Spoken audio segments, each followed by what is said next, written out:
ভোরে স্নিগ্ধ আলো সবে ফুটতে শুরু করেছে। ধানমন্ডি লেকের পাড়ে নাইমা এক চঞ্চল ও জেদি মেয়ে। জরুরি দরকারে খুব সকালেই বাসা থেকে বেরিয়েছে। সে আনমনে হাঁটছিল। ঠিক তখনই একটা কালো দামি গাড়ি একদম তার গায়ের কাছে এসে সজোরে ব্রেক কষে। চোখ কি পকেটে নিয়ে গাড়ি চালান নাকি? গাড়ির দরজা খুলে বেরিয়ে আসে আদনান, এক অত্যন্ত সুদর্শন, অহংকারী ও রাশভারী যুবক। তার চোখে মুখে চরম বিরক্তি। রাস্তা কি আপনার বাবার কেনা সম্পত্তি? বাবার সম্পত্তি হতে যাবে কেন? রাস্তা সরকারের। আর আপনি তো এমন ভাবে গাড়ি চালাচ্ছেন যেন সরকার আপনাকে ইজারা দিয়েছে। বাজে কথা বলার মোড আমার নেই, সরুন সামনে থেকে। বাজে কথা আমি বলছি? নিজের ভুল তো মানছেনই না, উল্টো আবার চোখ রাঙিয়ে কথা বলছেন। ভুল আমার ছিল না, আপনি রাস্তার মাঝখান দিয়ে হাঁটছিলেন। আমি ফুটপাত দিয়ে হাঁটছিলাম মিস্টার ব্লাইন্ড। আপনার গাড়ির চাকা ফুটপাতের উপর উঠে এসেছে। আমার গাড়ির চাকার দাম আপনার পুরো জীবনের ইনকামের চেয়ে বেশি, সো শাট আপ। টাকা আছে বলে কি মনুষ্যত্ব বাজারে বিক্রি করে দিয়েছেন? মনুষ্যত্ব জিনিসটা আমার ডিকশনারিতে নেই। ডিকশনারি পড়ার মতো বিদ্যা থাকলে তো থাকবে, গুন্ডা কোথাকার। আদনান দুই কদম এগিয়ে নাইমার একদম চোখের সামনে এসে দাঁড়ায়। দুজনের মাঝে জেদ আর ইগোর এক অদ্ভুত লড়াই শুরু হয়। আমাকে গুন্ডা মনে হচ্ছে আপনার? মনে হওয়ার কি আছে? আপনি তো একটা আস্ত জঙ্গলি। জঙ্গলি কি করতে পারে সেটা তো এখনো দেখেননি। দেখার কোনো শখও আমার নেই, বেয়াদব লোক। মুখ সামলে কথা বলুন। আমি কে আপনি জানেন? জানতে চাইও না। আপনার মতো অহংকারী বড়লোকের চামচাদের আমি রোজ ডাস্টবিনে ফেলে দেই। আদনানের চোখ রাগে লাল হয়ে যায়। সে নিজের রাগ নিয়ন্ত্রণ করে একটা তাচ্ছিল্যের হাসি দেয়। আজকের এই কথাটার জন্য আপনাকে অনেক বড় মাসুল দিতে হবে মিস। যাই করেন, রাস্তা থেকে গাড়িটা সরাবেন নাকি আমি এক্ষুনি ট্রাফিক পুলিশ ডাকবো। পুলিশ ডাকার আগে নিজের আয়নায় একবার চেহারাটা দেখবেন। আর হ্যাঁ, আমার রাস্তা থেকে সরে দাঁড়ান। আদনান গাড়িতে উঠে সজোরে দরজা লাগিয়ে দেয় এবং ধুলো উড়িয়ে চলে যায়। নাইমা রাগে গজগজ করতে করতে বাড়ির দিকে পা বাড়ায়। ধানমন্ডি থেকে মেজাজ খারাপ করে বাসায় ফিরতে ফিরতে নাইমা সকাল 8টা বেজে যায়। সে ড্রয়িং রুমে পা রাখতেই রান্নাঘর থেকে ভেসে আসে তার মায়ের ঝাঁঝালো গলা। নবাবজাদি, এতক্ষণ কোথায় ছিলে শুনি?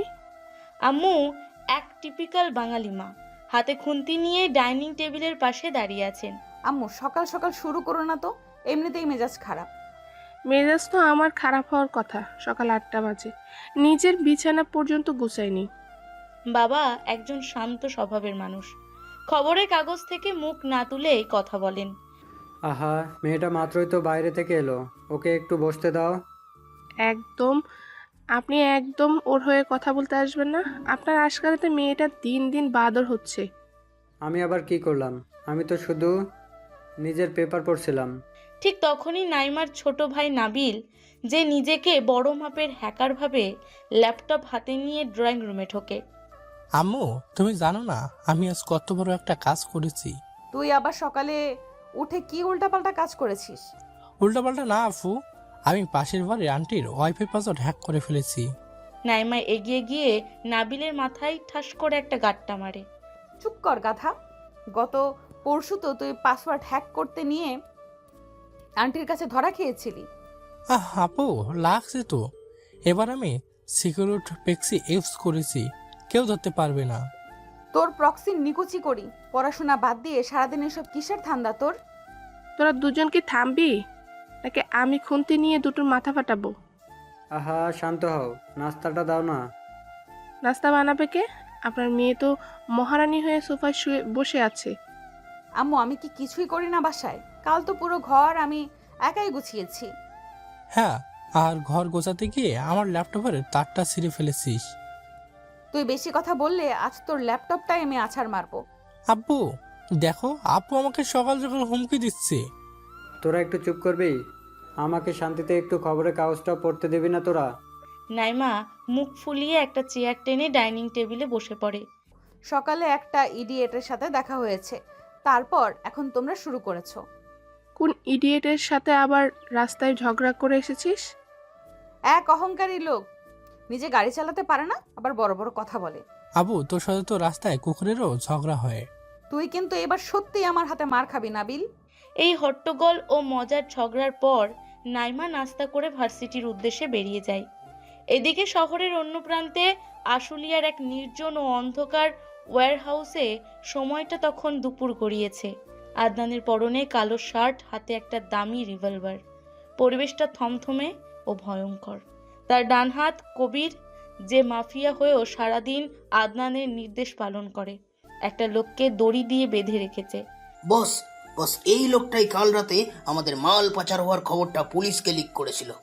আদনান লোকটার দিকে একবার তাকায়, কিন্তু তার মনোযোগ অন্য হাতের একটা ছোট লাল ভেলভেটের বাক্সের দিকে। কবির, তুই কখনো কাউকে আংটি দিয়েছিস? বস বস আমি তো এখনো সিঙ্গেল, আংটি দেব কাকে? বন্দি লোকটা ভয় কাঁপতে কাঁপতে কিছু বলার চেষ্টা করে।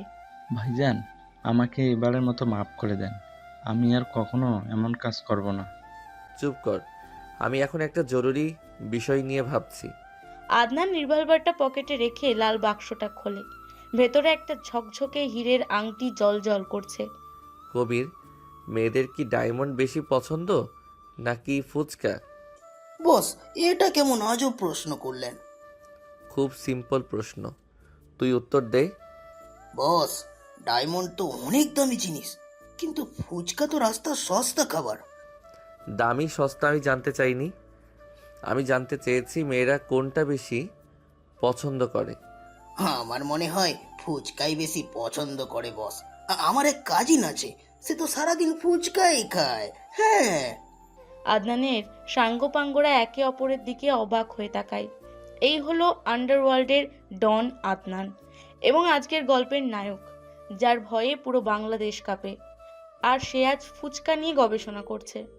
তাহলে কি এই ডায়মন্ডের আংটিটার মেয়েদের কাছে কোনো দাম নেই? বস বস আপনি এটা কাকে দেবেন সেটা তো আগে বলবেন। সেটা তোর জানার দরকার নেই। তুই এই লোকটাকে নিয়ে কি করবি বল? বস আপনি পারমিশন দিলে ওকে এখানেই শেষ করে দেই। হ্যাঁ না, ওকে ছেড়ে দে। কবির এবং বন্দি দুজনেই চরম অবাক হয়ে আদনানের দিকে তাকায়। ছেড়ে দেবো? বস আপনি ঠিক বলছেন তো? আমার কি দুবার কথা বলার অভ্যাস আছে? না বস, কিন্তু ও তো আমাদের গ্যাংয়ের অনেক বড় ক্ষতি করেছে।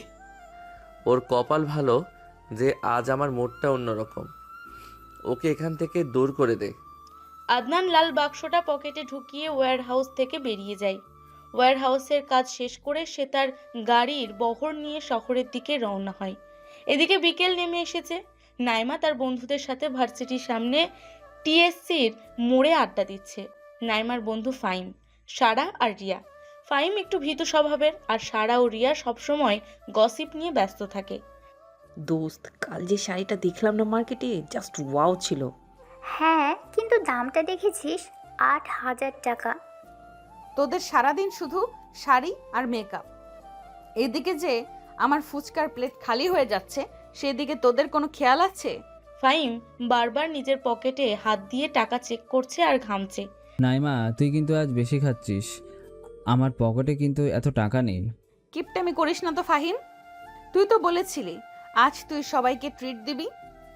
ট্রিট দেবো বলেছিলাম, কিন্তু তুই তো একাই 4 প্লেট খেয়ে ফেললি। ঠিক তখনই 4-5টা কালো ল্যান্ড ক্রুজার এসে টিএসসির রাস্তার পাশে চরম শব্দ করে ব্রেক কষে। ওমা, এতগুলো দামি গাড়ি কার রে? নিশ্চয়ই কোনো ভিআইপি হবে। দেখ না কতগুলো বডিগার্ড। গাড়ির টায়ার থেকে ধুলো উড়ে এসে নাইমার ফুচকার বাটিতে পড়ে। নাইমার চোখ রাগে জ্বলে ওঠে। এই কার এত বড় সাহস আমার ফুচকায় বালি ফেললো? মাঝখানের ল্যান্ড ক্রুজার থেকে আদনান কালো চশমা চোখে দিয়ে রাজকীয় স্টাইলে নিচে নামে। নাইম, তুই চুপ কর। দেখে তো মনে হচ্ছে খুব ডেঞ্জারাস লোক। ডেঞ্জারাস তো আমি ওকে বানাবো আজ। সকালেরও মেজাজ খারাপ আমার। নাইমা হাতের টক ঝাল ফুচকার বাটিটা নিয়ে হনহন করে আদনানের দিকে এগিয়ে যায়। কি ব্যাপার, এত রাগী চোখে তাকিয়ে আছেন কেন? রাগে চোখে তাকিয়ে আছি? আপনার চোখই তো অন্ধ। সকালে একবার আমাকে অন্ধ বলেছেন, এখন আবার? আপনি কি একটাই গালি জানেন? অন্ধ বলা বাদ দিয়ে নতুন কিছু বলুন। আপনি সকালে আমার রাস্তা আটকেছেন, আর এখন আমার ফুচকা নষ্ট করেছেন। ফুচকা নষ্ট করেছি? আমি তো গাড়ি থেকে মাত্র নামলাম। আপনার ওই জঙ্গলি গাড়িগুলোর কারণে ধুলো উড়ে আমার ফুচকায় পড়েছে। এই নিন আপনার ফুচকা। নাইমা রাগের মাথায় বাটির পুরো টক ঝাল জল আদনানের দামি ইতালিয়ান স্যুটের ওপর ছুঁড়ে মারে। বস, আদনানের বডিগার্ডরা সাথে সাথে বন্দুক বের করে নাইমার দিকে তাক করে। সারা রিয়ার ভাইম ভয়ে চিৎকার করে ওঠে। Guns down. বডিগার্ডরা সাথে সাথে বন্দুক নামিয়ে নেয়। আদনান নিজের শুটের দিকে একবার তাকায়, তারপর নাইমার চোখের দিকে তাকিয়ে এক অদ্ভুত সাইকো হাসি দেয়। খুব বেশি ঝাল ছিল ফুচকাটাই। ঝাল তো কেবল শুরু, এরপর আর কোনো দিন আমার সামনে আসবেন না। যদি আসেন তাহলে লাল মরিচের গুঁড়ো পানি ছিটাবো, বলে দিলাম। আপনি আমার স্যুটটা নষ্ট করলেন, আর আমি আপনার সামনে আসবো না? স্যুট নষ্ট করেছি তো কি হয়েছে? আপনি তো আমার ফুচকা নষ্ট করেছেন। আপনার এক বাটি ফুচকার দাম কত, আর আমার এই স্যুটের দাম কত জানেন? টাকার অহংকার আমাকে দেখাবেন না। বড় লোকেদের আমি একদম পাত্তা দেই না। পাত্তা আপনি দেবেন, খুব তাড়াতাড়ি দেবেন।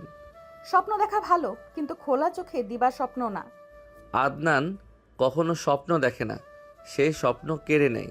আদনান খুব কাছে এসে নাইমার দিকে সামান্য ঝুঁকে দাঁড়ায়। তার পারফিউমের কড়া গন্ধে নাইমা একটু থতমত খেয়ে যায়। আজকের এই ফুচকার ঋণ আমি সুদে আসলে উসুল করব, মিস নাইমা। আমার নাম কিভাবে জানলেন আপনি? আমি যেটা জানতে চাই সেটা জেনে নেই। দেখা হবে আবার, আসি। আদনান শান্তভাবে গাড়িতে গিয়ে বসে। গাড়িগুলো চোখের পলকে সেখান থেকে চলে যায়। নাইমা স্তব্ধ হয়ে দাঁড়িয়ে থাকে। নাইম, তুই এটা কি করলি? লোকটা তো আমাদের মেরেই ফেলবে আজ। চুপ কর ফাহিম, কেউ আমাকে মারতে পারবে না। চল বাসায় যাব। টিএসসি এই উত্তেজনাকর মুহূর্তের পর নাইমা বন্ধুদের নিয়ে বাসায় চলে যায়। এদিকে রাত গভীর হতে শুরু করেছে।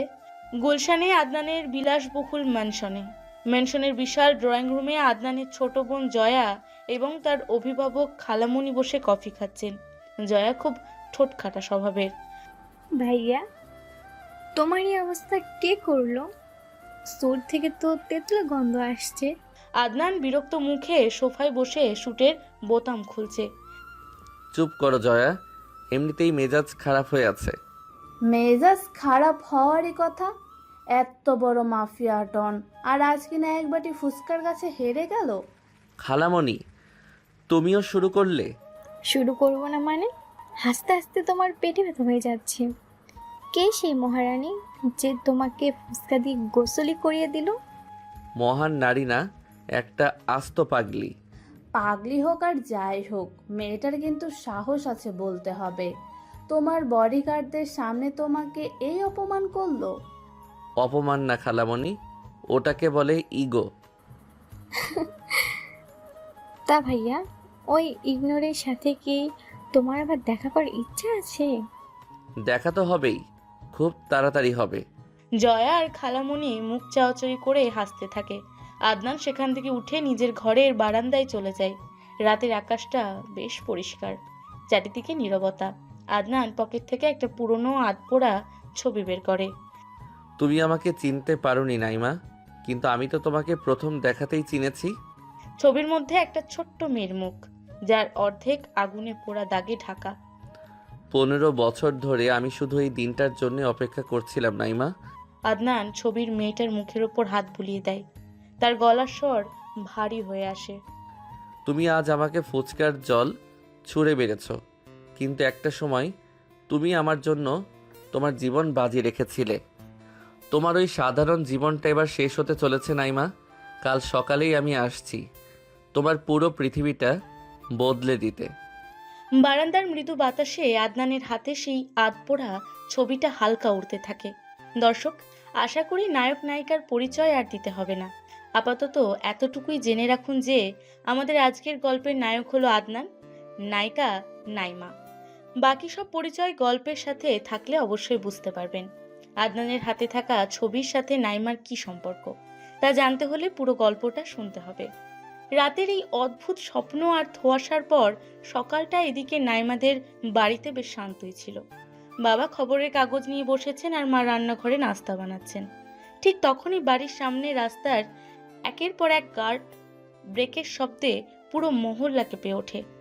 ওগো শুনছো, বাইরে এত কিসের শব্দ হচ্ছে? বুঝতে পারছি না তো, মনে হচ্ছে অনেকগুলো গাড়ি আমাদের গেটের সামনে এসে থামলো। নাইমার বাবা ড্রয়িং রুমের জানালার পর্দাটা সামান্য সরিয়ে উকি দেন। তার চোখ কপালে ওঠার উপক্রম হয়। সর্বনাশ, এতগুলো কালো গাড়ি আর সব ছুটবুট পরা বিশাল চেহারার লোক আমাদের বাড়ির দিকেই তো আসছে। হাই হাই, নাবিল আবার কোন তার ওয়াইফাই হ্যাক করে নি তো? ঠিক তখনই দরজায় খুব ভদ্র কিন্তু গম্ভীর ভঙ্গিতে নক পড়ে। নাইমার বাবা কাঁপতে কাঁপতে গিয়ে দরজাটা খোলেন। জি, আপনারা কাকে চাচ্ছেন? দরজার ওপাশে দাঁড়িয়ে আছে আদনান। পরনে একদম নিখুঁত সাদা শার্ট আর ফর্মাল প্যান্ট। চোখে মুখে অদ্ভুত এক স্নিগ্ধতা, যা গতকালের সেই জঙ্গলি রূপের সম্পূর্ণ বিপরীত। তার পেছনে খালামণি, জয়া আর অন্তত 20 জন বডিগার্ড। আসসালামু আলাইকুম আঙ্কেল, আমি আদনান। আদনান একটু নিচু হয়ে নাইমার বাবার পা ছুঁয়ে সালাম করে। নাইমার বাবা তো ভয়ে আর অবাক হয়ে 2 কদম পিছিয়ে যান। ওয়ালাইকুম সালাম। কিন্তু বাবা, তুমি কে আর এত লোকজন নিয়ে? আঙ্কেল, আমরা একটু ভেতরে এসে বসতে পারি? কথাগুলো দরজায় দাঁড়িয়ে বলার মতো নয়। নাইমার বাবা মন্ত্রমুগ্ধের মতো একপাশে সরে দাঁড়ান। আদনান, খালামণি আর জয়া ভেতরে ঢোকে। বডিগার্ডরা বাইরে পজিশন নিয়ে দাঁড়ায়। আম্মু রান্নাঘর থেকে বেরিয়ে এই রাজকীয় বহর দেখে থ বনে যান। আপনি নিশ্চয়ই নাইমা মায়ের আম্মু? মাশাল্লাহ, মেয়েটা একদম আপনার মতোই সুন্দর হয়েছে। জি, কিন্তু আপনারা? আমি তো ঠিক চিনতে পারলাম না। না চেনারই কথা বোন, আমরা এসেছি অনেক দূর থেকে একটা খুব শুভ কাজ নিয়ে। খালামণির ইশারায় 2 জন বডিগার্ড ড্রয়িং রুমের টেবিলে 20 প্যাকেট দামি বিদেশি চকলেট আর কয়েকটা ভেলভেটের গহনার বাক্স রেখে যায়। এসব কি?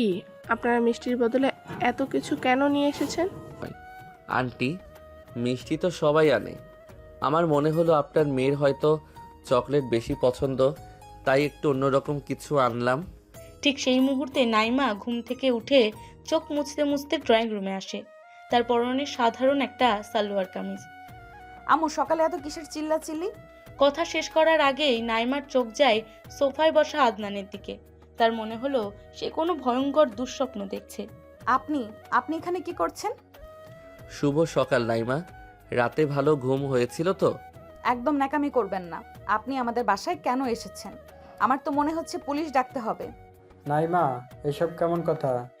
মেহমানদের সাথে এভাবে কথা কেউ বলে? আব্বু, তুমি চেনো না এই লোকটাকে। ও একটা আস্ত গুন্ডা। কালকে রাস্তায় আমার সাথে কি বাজে ব্যবহার করেছে জানো? আদনান একদম শান্ত মুখে একটা মায়াবী হাসি দেয়, যেন সে দুনিয়ার সবচেয়ে নিরীহ ছেলে। আঙ্কেল, কালকের ব্যাপারটা আসলে একটা ভুল বোঝাবুঝি ছিল। আমি রাস্তায় গাড়ি ঘোরাতে গিয়ে একটু সমস্যা হয়েছিল, তাই নাইমা রেগে গিয়েছিল। আমি তো তখনই সরি বলেছিলাম। মিথ্যা কথা। আপনি আমাকে সরি বলেছিলেন? আপনি তো আমাকে হুমকি দিয়েছিলেন। নাইমা, তুই কিন্তু এবার চুপ করবি? ছেলেটা কত ভদ্রভাবে কথা বলছে আর তুই শুধু শুধু চিল্লাচ্ছিস। আহা বোন, মেয়েটাকে বকবেন না। কালকে আদনানেরই ভুল ছিল, আর সেই ভুলের প্রায়শ্চিত্ত করতেই তো আমরা আজ আপনাদের দরজায়। আমি আসলে ঠিক বুঝতে পারছি না আপনারা ঠিক কি চাইছেন। আঙ্কেল, আমি কোনো ভনিতা করতে পছন্দ করি না। আমি আপনার মেয়ে নাইমাকে বিয়ে করতে চাই। এই এক কথায় পুরো ড্রয়িং রুমে পিনপতন নীরবতা নেমে আসে। নাইমা রাগে ফুঁসতে থাকে আর তার বাবা মা তো আকাশ থেকে পড়েন। কি অসম্ভব কথা! আমি মরে গেলেও আপনার মতো একটা অহংকারী লোককে বিয়ে করব না। নাইমা, তুই ভেতরে যা তো, বড়রা কথা বলছে না। আম্মু, তুমি বুঝতে পারছো না, লোকটা সুবিধার নয়। এর সাথে বডিগার্ড ঘোরে, নিশ্চয়ই কোনো 2 নাম্বার ব্যবসা করে। হায় আল্লাহ, আমার ভাইয়ের নাকি 2 নাম্বার ব্যবসা করে। ভাইয়ার কোম্পানির নাম শুনলে তো তোমার মাথা ঘুরে যাবে আপু। জয়া, তুই চুপ কর। নাইমা, আমি জানি কালকের ঘটনার জন্য তুমি আমার উপর রেগে আছো, কিন্তু আমি সত্যি তোমাকে পছন্দ করি। আপনার পছন্দকে আমি থোড়াই কেয়ার করি? আপনি এক্ষুনি আমার বাড়ি থেকে বেরিয়ে যান। নাইমার এই চরম অপমানে আদনান বিন্দু মাত্র রাগ না দেখিয়ে শুধু সোফায় হেলান দিয়ে বসে থাকে। তার ঠোঁটের কোণে সেই চেনা রহস্যময় হাসি। আঙ্কেল, আপনার মেয়ের রাগটা একটু বেশি, তবে আমার এই রাগটাই সবচেয়ে বেশি পছন্দ।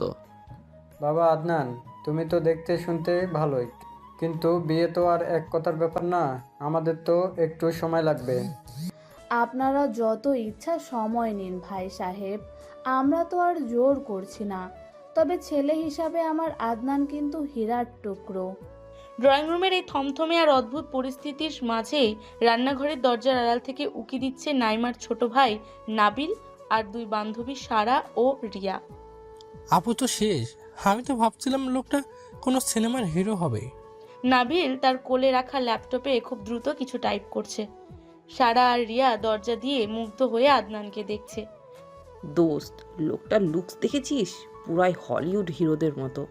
নাইমা কি পাগল নাকি এমন ছেলেকে রিজেক্ট করেছে? আর গলার ভয়েসটা শুনেছিস? কি ডিপ! আমার তো এখনই ক্রাশ খেতে ইচ্ছে করছে। নাবিল হঠাৎ ল্যাপটপের স্ক্রিনের দিকে তাকিয়ে চোখ বড় বড় করে ফেলে। তার হাত কাঁপতে শুরু করে। সর্বনাশ, আমি তো লোকটার ফেস রিকগনিশন দিয়ে সার্চ করলাম। আপু তো সত্যি বিপদে পড়েছি। কেন রে নাবিল, কি হয়েছে? এই লোক কোনো সাধারণ বড় লোক না, এ তো আন্ডারওয়ার্ল্ডের অনেক বড় গ্যাংস্টার। নাম আদনান, মানুষজন তাকে মাফিয়া কিং বলে ডাকে। নাবিলের কথা শুনে রিয়া আর সারা একটু ভয় পেলেও তাদের চোখ তখনও আদনানের ওপর। গ্যাংস্টার হলে কি হবে? লোকটা তো অন্তত ভদ্রভাবে কথা বলছে, আর সাথে এতগুলো চকলেট এনেছে। তাদের মাথায় কি গোবর পোড়া? গ্যাংস্টাররা চকলেট দিয়ে মানুষ মারে নাকি? নিশ্চয়ই ওর কোনো খারাপ উদ্দেশ্য আছে। ঠিক তখনই রান্নাঘরের পেছনের বাথরুম থেকে ফাইমের চাপা গলার আওয়াজ ভেসে আসে। তোরা কি আমাকে এই বাথরুম থেকে বের করবি? আমার তো ভয়ে হার্ট অ্যাটাক হয়ে যাবে। তুই বাথরুমের ভেতরে ঢুকে বসে আছিস কেন গাধা? কালকে আমি ছিলাম না ফুচকার দোকানে। লোকটা যদি আমাকে চিনে ফেলে তাহলে তো আমাকে গুলি করে দেবে। তোরা আমাকে বাঁচা। তুই চুপ করে বাথরুমেই বসে থাক, আমি আগে দেখি লোকটার আসল কাহিনী কি। এদিকে ড্রয়িং রুমের আলোচনা শেষে খালামণি খুব মিষ্টি হেসে নাইমার মায়ের দিকে তাকালেন। বোন, আমরা তো অনেকক্ষণ কথা বললাম, এবার কি ওরা দুজন একটু আলাদা কথা বলতে পারে? ওদের তো নিজেদের মধ্যে একটু বোঝাপড়ার দরকার আছে। জি, তা তো অবশ্যই। নাইমা, তুই আদনান বাবাকে নিয়ে একটু ছাদে যা তো, হাওয়া খেয়ে আয়। আম্মু, তুমি এই গুন্ডার সাথে আমাকে ছাদে পাঠাচ্ছ? নাইমা, আমি শেষবারের মতো বলছি, মেহমানদের সাথে বেয়াদবি করবে না। যাও, ছাদে যাও। বাবার কড়া ধমক খেয়ে নাইমা বাধ্য হয়ে রাগে গজগজ করতে করতে ছাদের সিঁড়ির দিকে পা বাড়ায়। আদনান খুব ভদ্রভাবে সবার কাছ থেকে বিদায় নিয়ে তার পিছু পিছু ছাদে যায়। দুপুরের কড়া রোদ পড়েছে ছাদে। ছাদটা একদম ফাঁকা। নাইমা রেলিংয়ের কাছে গিয়ে দাঁড়ায়। আদনান ছাদে পা রাখতেই তার সেই ভদ্র ছেলের মুখোশ খসে পড়ে। কি ব্যাপার, এত ভয় পাচ্ছ কেন? কাঁপছো মনে হচ্ছে। আমি আপনার মতো অমানুষকে ভয় পাই না, আমার শুধু ঘৃণা হচ্ছে। আদনান ধীরে ধীরে নাইমার দিকে এগিয়ে আসে। নাইমা একটু একটু করে পেছোতে পেছোতে একেবারে ছাদের রেলিংয়ের সাথে পিঠ ঠেকিয়ে ফেলে। ঘেন্না, কাল তো ফুচকা মারার সময় বেশ সাহস দেখেছিলে, আজ সেই সাহস কোথায় গেল? আমার কাছে একদম আসবেন না, আমি কিন্তু ছাদ থেকে লাফ দেব। আদনান একদম নাইমার খুব কাছে এসে দাঁড়ায়। তার দুহাত দিয়ে রেলিংটা এমন করে ধরে যে নাইমা পুরোপুরি কোণঠাসা হয়ে যায়। লাভ তো তুমি দিতে পারবে না নাইমা, কারণ তোমাকে বাঁচিয়ে রাখার দায়িত্ব এখন আমার। আপনি চানটা কি আমার কাছে? কেন আমাদের সাধারণ পরিবারটার পেছনে পড়েছেন? বিয়ে তো আমি তোমাকেই করব, রাজি হলেও আর না হলেও। আপনার কি মাথা খারাপ হয়ে গেছে? জোর করে বিয়ে করবেন আমাকে? জোর করতে আমার খুব একটা ভালো লাগে না, তবে তুমি রাজি না হলে অন্য উপায় দেখতে হবে। কি উপায়? আমাকে মেরে ফেলবেন? তোমাকে মারবো কেন, তবে তোমার ওই ল্যাপটপ খুচরা ভাইটাকে গুম করে দেব, তারপর দেখি তুমি কিভাবে রাজি না হয়ে থাকো। আদনানের চোখ থেকে এক ভয়ঙ্কর জেদ আর অহংকার ঠিকরে পড়ছে, কিন্তু তার গলার স্বর অদ্ভুত রকমের শান্ত আর রোমান্টিক। আপনি আমার ভাইকে নিয়ে একদম বাজে কথা বলবেন না, আমি কিন্তু পুলিশ ডাকতে বাধ্য হব। পুলিশ আমার পকেটে থাকে নাইমা, আমি যেটা চাই সেটা আমি পাই, আর এখন আমি তোমাকে চাই। নাইমা রাগে আর ভয়ে কাঁপছে, কিন্তু আদনানের পারফিউমের ঘ্রাণ আর তার এক দৃষ্টিতে তাকিয়ে থাকা চোখের দিকে চোখ পড়তেই নাইমার বুকের ভেতর প্রথমবার একটা অদ্ভুত অনুভূতি তৈরি হয়। আপনার মতো একটা সাইকোকে আমি জীবনেও ভালোবাসতে পারবো না। ভালোবাসতে কে বলেছে? তুমি শুধু আমার বউ হয়ে থাকবে, ভালোবাসার দায়িত্বটা না হয় আমিই নিলাম। আপনি একটা আস্ত পাগল। হ্যাঁ, পাগল। আর এই পাগলটা কাল সন্ধ্যায় আবার আসবে।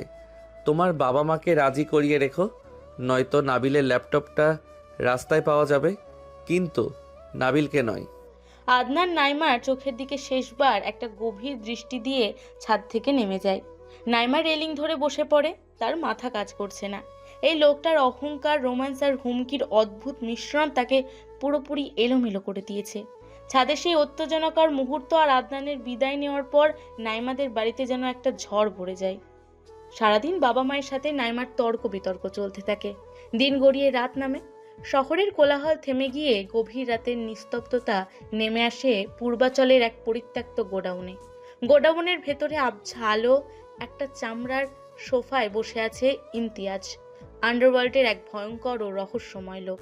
তার এক হাতে একটা ধারালো ছুরি, যা দিয়ে সে একটা আপেল কাটছে। তাহলে আদনান আজ ওই মেয়েটার বাসায় গিয়েছিল?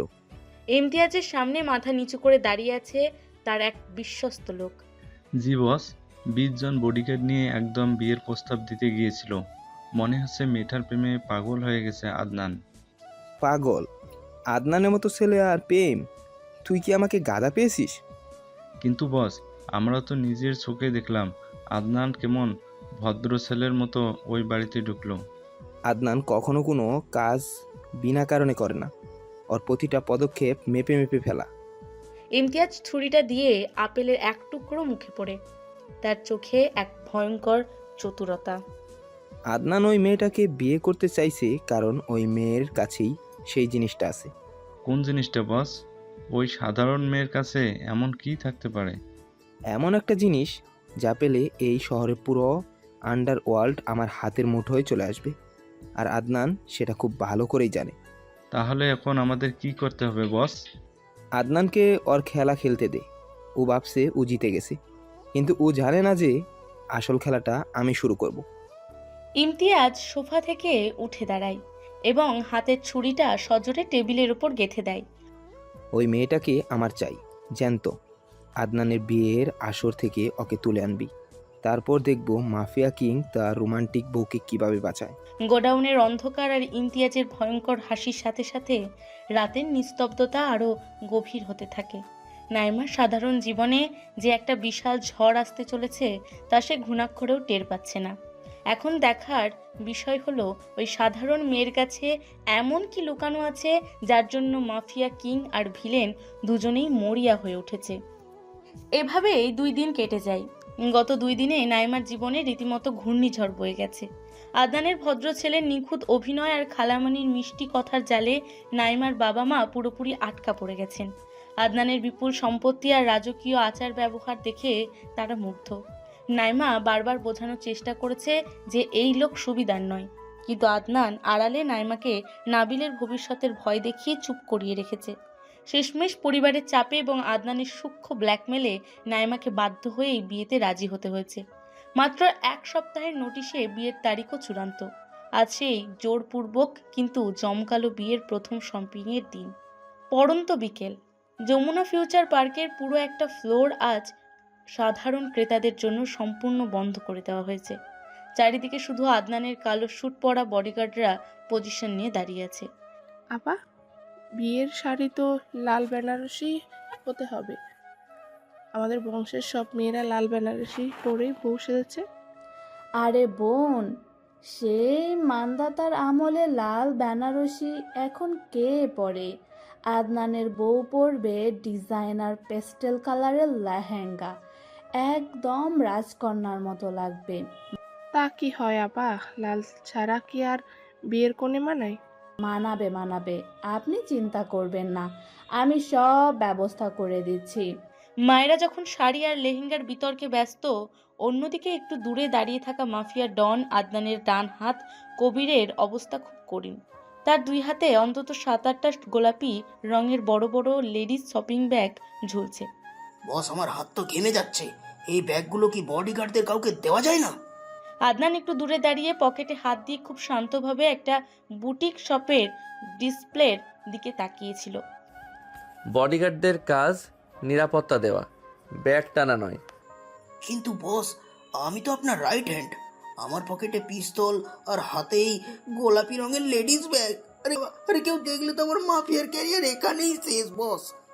জয়া পাশ দিয়ে হেঁটে যাওয়ার সময় কবিরের করুণ মুখ দেখে খিলখিল করে হেসে ওঠে।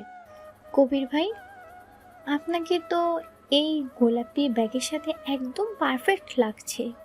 একটা ছবি তুলে কি ফেসবুক দেব? জয়া আপামনি, আপনি অন্তত আমার সাথে মজা করবেন না? আমার এমনিতেই কান্নাকাটি পাচ্ছে। আহা, কান্নার কি আছে? ভাইয়ার বিয়ে শপিং বলে কথা, একটু কষ্ট তো করতে হবে, তাই না? এদিকে বুটিক শপের ভেতরে নাইমা আর আদনানের মধ্যে এক অদ্ভুত ইগো লড়াই চলছে। নাইমা ইচ্ছে করে পুরো দোকানের সবচেয়ে সস্তা, অদ্ভুত আর চোখ ধাঁধানো একটা টিয়া রঙের ড্রেস কিনে বের হয়। আমি এই ড্রেসটা নেব।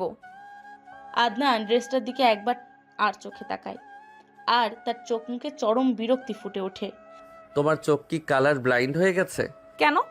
আমার তো এই রংটাই খুব পছন্দ হয়েছে। এটা কোনো রং হলো?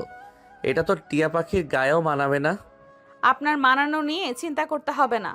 আমার বিয়ে, আমার শপিং, আমি এটাই পরবো। বিয়েটা আমারও হচ্ছে, আর আমার পাশে দাঁড়িয়ে তুমি এই জংলি ড্রেস পরবে, সেটা আমি হতে দেব না। কিসের জঙ্গলি? আপনি তো সব দামি দামি জিনিস দেখাচ্ছেন। আমার এত বড় লোকের স্টাইল পছন্দ নয়। স্টাইল পছন্দ নয় নাকি আমাকে রাগানোর জন্য ইচ্ছা করেই সস্তা নাটক করছো? আপনার যা ইচ্ছা ভাবতে পারেন, আমি এটাই নেব। আপনি বিল দিন। আদনান 2 কদম এগিয়ে এসে নাইমার একদম সামনে দাঁড়ায়। নাইমা একটুও না পিছিয়ে কড়া চোখে তাকিয়ে থাকে। খুব জেদ, তাই না? জেদ তো আপনারও কম নয়। জোর করে বিয়ে করছেন যখন, তখন আমার এই জেদ তো আপনাকে সহ্য করতেই হবে। বেশ, আমি এটাই কিনে দিচ্ছি। সত্যি? আপনি সস্তা ড্রেসের বিল দেবেন? অবশ্যই দেব, তবে একটা শর্ত আছে। আপনার আবার কিসের শর্ত? বিয়ের পর যখন আমরা বেডরুমে একা থাকবো, তখন তোমাকে শুধু এই ড্রেসটাই পরে থাকতে হবে। রাজি? নাইমার কান রাগে আর লজ্জায় লাল হয়ে ওঠে। সে ড্রেসটা ধপ করে ফ্লোরে ফেলে দেয়। অসভ্য লোক একটা। কি হলো, এত পছন্দের ড্রেসটা ফেলে দিলে কেন? আপনার সাথে কথা বলাই আমার ভুল হয়েছে। আমি কিচ্ছু কিনবো না। কিনবে না মানে? আমি পুরো ফ্লোর বুক করেছি শুধু তোমার জন্য। আপনার টাকা আছে বলে আপনি আমাকে কিনে নিতে পারেন না। তোমাকে কেনার ইচ্ছা আমার নেই, তোমাকে নিজের করে রাখার ইচ্ছা আছে। নাইমা আর কিছু না বলে রাগে গজগজ করতে করতে দোকান থেকে বেরিয়ে যায়। আদনান মুচকি হেসে একটা হালকা আকাশি রঙের অত্যন্ত সুন্দর ও দামি গাউনের দিকে ইশারা করে। সেলসম্যানকে প্যাক করতে বলে। ঘণ্টাখানেক টানা শপিংয়ের পর সবাই বেশ ক্লান্ত হয়ে পড়ে। সন্ধ্যায় সবাই মিলে মলের বিশাল ফুড কোর্টে এসে বসেছে। বাবা আদনান, তুমি তো আমাদের জন্য পুরো মার্কেটটাই কিনে ফেললে মনে হচ্ছে। আন্টি, নাইমা তো আপনাদের একমাত্র মেয়ে, ওর বিয়েতে এটুকু তো করতেই হবে। সবাই একটা বড় গোল টেবিলে বসে খাচ্ছে। নাইমা একটা বিশাল চকলেট আইসক্রিম নিয়ে খুঁচিয়ে খুঁচিয়ে খাচ্ছে। তার মন এখনো খারাপ। আপনার কি টাকা ওড়ানোর কোনো অসুখ আছে? টাকা ওড়ানোর অসুখ নেই, তবে তোমার ওই রাগী মুখটা দেখার একটা বদভ্যাস তৈরি হচ্ছে। আমার মুখ সবসময় এমনই থাকবে। আপনি কখনো আমাকে খুশি করতে পারবেন না। দেখা যাক। ঠিক সেই মুহূর্তে আদনানের চোখ যায় ফুড কোর্টের একটু দূরের একটা পিলারের দিকে। সেখানে মলের ক্লিনারদের ইউনিফর্ম পরা 3 জন লোক দাঁড়িয়ে আছে, কিন্তু তাদের চোখ ফ্লোরে নয়, সরাসরি নাইমার দিকে। আদনান বুঝতে পারে এরা সাধারণ ক্লিনার নয়, ইমতিয়াজের লোক।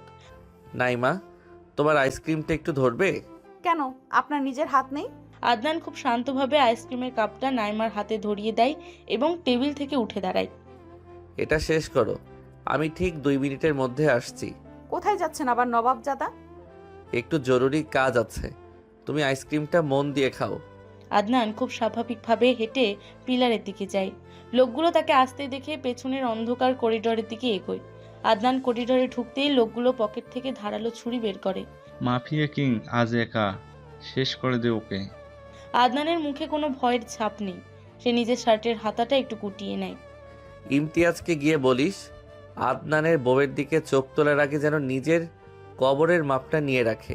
1 সেকেন্ডের মধ্যে আদনান লোকটার হাত মুচড়ে ধরে।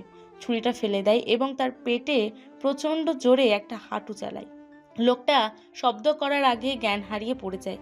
বাকি দুজন একসাথে আদনানকে আক্রমণ করে। আদনান খুব সাবলীলভাবে একজনের ঘুষি আটকে তার মুখ সজোরে দেওয়ালের সাথে চেপে ধরে, আর একজনের পা ধরে এমনভাবে উল্টে ফেলে যে সে ফ্লোরে আছড়ে পড়ে অজ্ঞান হয়ে যায়। পুরো ঘটনাটা ঘটে একদম নিঃশব্দে। আদনান তার শার্টের কলারটা ঠিক করে আবার খুব স্বাভাবিকভাবে হেঁটে ফুড কোর্টের টেবিলে ফিরে আসে। নাইমার আইসক্রিম তখনও শেষ হয়নি। কি এমন জরুরি কাজ ছিল যে দৌড়ে গেলেন আর দৌড়ে আসলেন?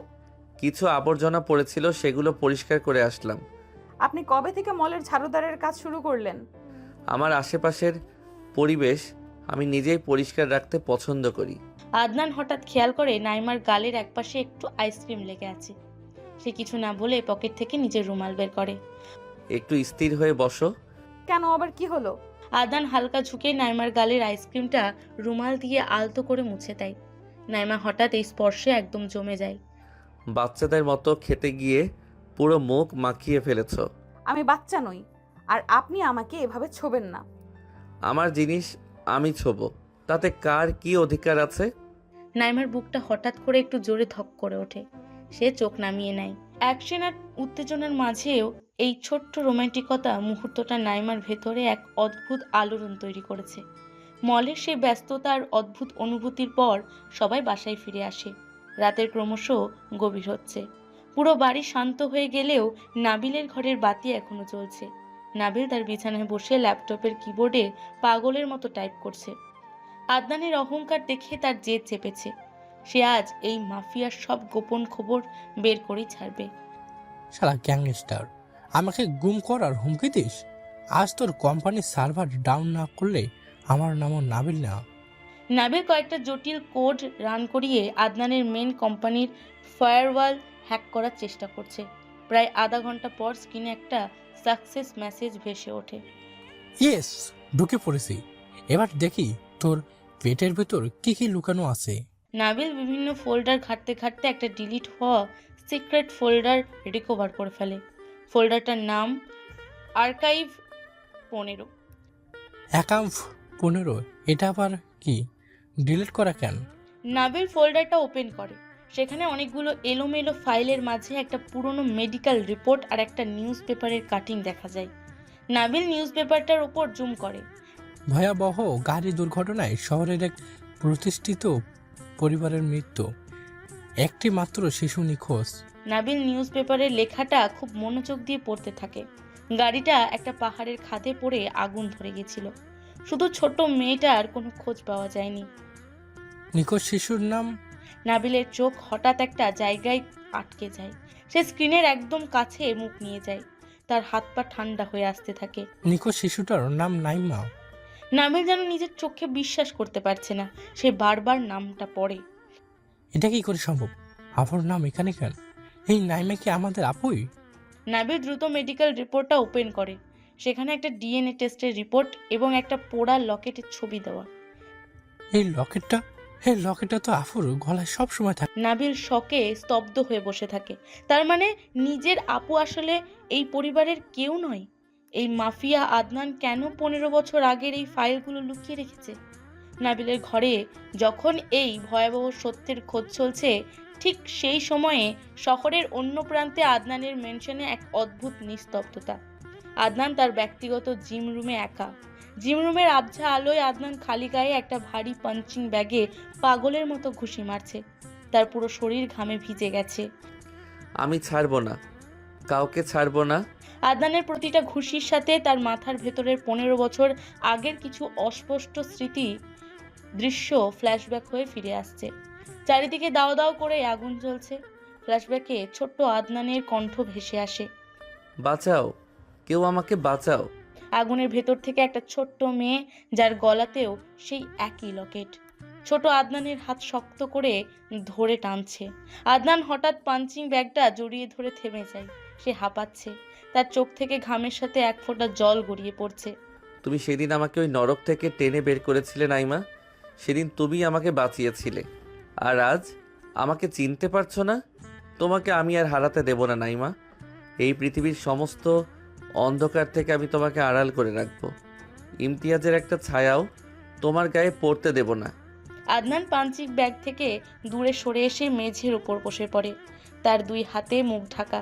এই রাগী, অহংকারী আর ভয়ঙ্কর মানুষটার পুরো পৃথিবী জুড়ে যে শুধু একটাই নাম রাজত্ব করছে, সেটা নাইমা। আর সেই ভালোবাসার জন্যই সে আজ পুরো আন্ডারওয়ার্ল্ডের সাথে যুদ্ধ করতে প্রস্তুত।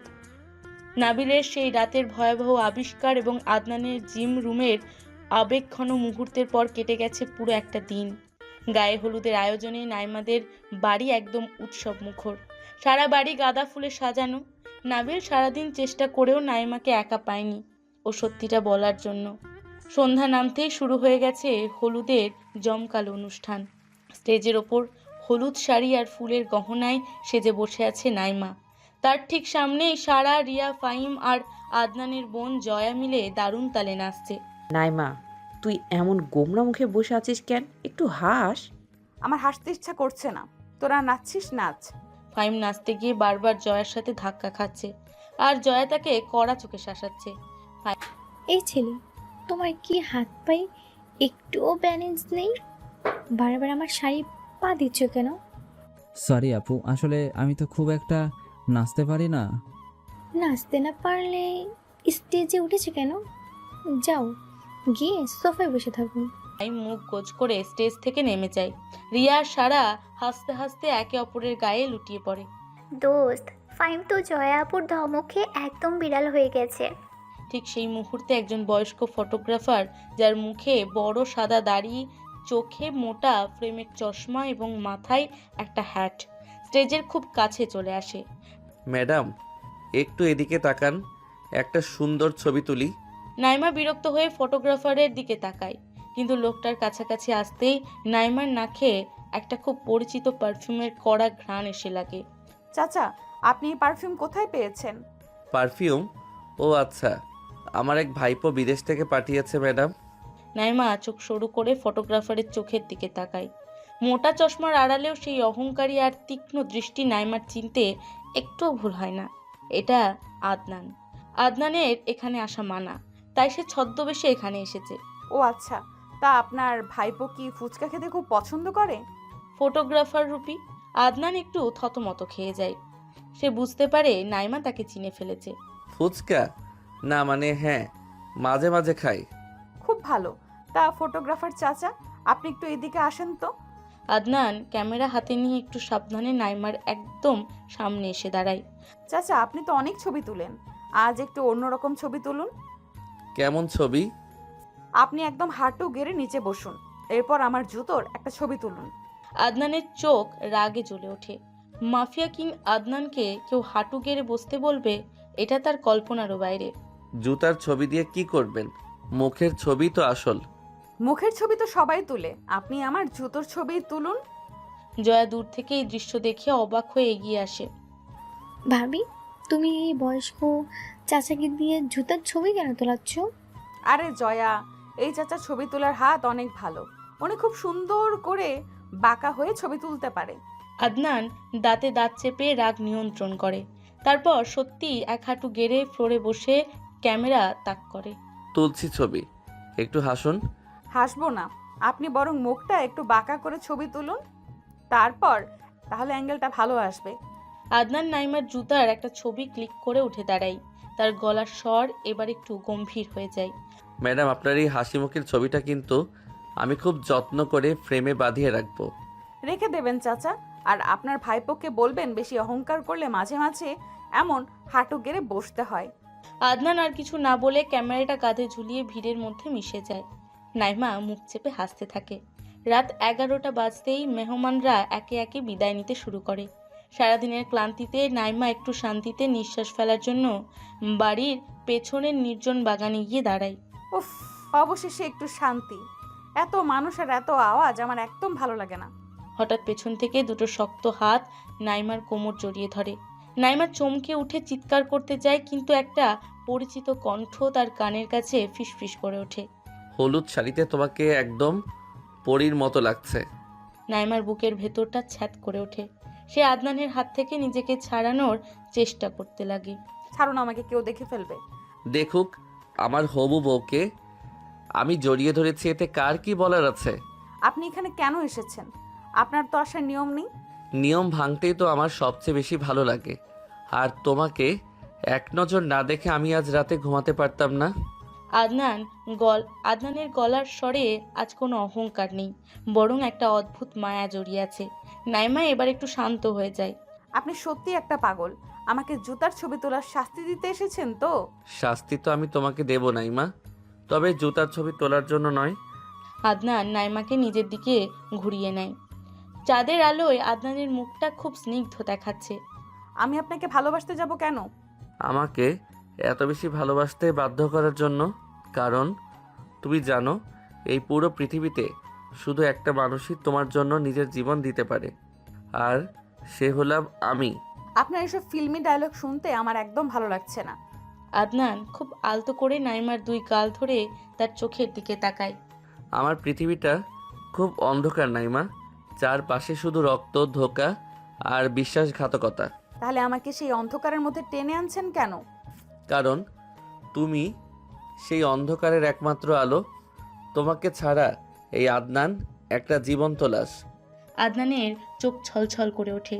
সে গভীরভাবে নাইমার কপালে একটা দীর্ঘ চুমু খায়। নাইমা চোখ বন্ধ করে ফেলে। আমি বুঝতে পারছি না আমার কি করা উচিত। তোমাকে কিছু করতে হবে না, তুমি শুধু আমার হাতটা শক্ত করে ধরে রেখো। নাইমার বুকের ভেতর জমানো সব রাগ আর ইগো যেন নিমেষেই গলে পানি হয়ে যায়। সে প্রথমবার নিজের অজান্তে আদনানের শার্টের কলারটা শক্ত করে চেপে ধরে। আপনি কখনো আমাকে ছেড়ে যাবেন না তো? মৃত্যুর আগে তোমাকে ছেড়ে যাওয়ার কোনো সম্ভাবনা নেই। রাত তখন 11:15। বাগানের দেওয়ালের বাইরে পজিশন নিয়ে অন্ধকারে দাঁড়িয়ে আছে কবির। বস ভেতরে রোমান্স করছে আর এদিকে আমাকে মশার কামড় খেতে হচ্ছে। উফ, উরে। হঠাৎ কবিরের চোখ যায় বাগানের সামনের একটা উঁচু বিল্ডিংয়ের ছাদের দিকে। সেখান থেকে একটা লাল রঙের ছোট লেজার বিম সরাসরি বাগানের দিকে নেমে এসেছে। আরে এই লাল আলোটা কিসের? হ্যাঁ, কবির খেয়াল করে লাল ডটটা সোজা নাইমার হলুদ শাড়ির ওপর, ঠিক বুকের বাঁ পাশে স্থির হয়ে জ্বলজ্বল করছে। কবিরের গায়ে রক্ত হিম হয়ে যায়। স্নাইপার! বস বস গেট ডাউন! কবির পাগলের মতো ওয়্যারলেসে চিৎকার করে ওঠে। কবিরের চিৎকারে ওয়্যারলেসে শোনার সাথে সাথে আদনান 1 সেকেন্ডও দেরি না করে নাইমার ওপর ঝাঁপিয়ে পড়ে। নাইমা নিচু হও। একটা তীক্ষ্ণ সাইলেন্সারের শব্দ রাতের নীরবতা চিরে দেয়। গুলিটা সোজা ছুটে আসে। আদনান আর নাইমা একসাথে বাগানের ঘাসের ওপর লুটিয়ে পড়ে। গুলিটা নাইমার শরীরে না লেগে তার গলায় ছোটবেলা থেকে পড়ে থাকা একটা মেটালের লকেটে সোজা আঘাত করে। নাইমা, তুমি ঠিক আছো? গুলি লেগেছে তোমার? নাইমা ভয়ে থরথর করে কাঁপছে। তার চোখ দিয়ে অঝরে পানি পড়ছে। আমি জানি না, আমার গলা খুব জ্বলছে। আদনান হাঁপাতে হাঁপাতে নাইমার গলার কাছে হাত দেয়।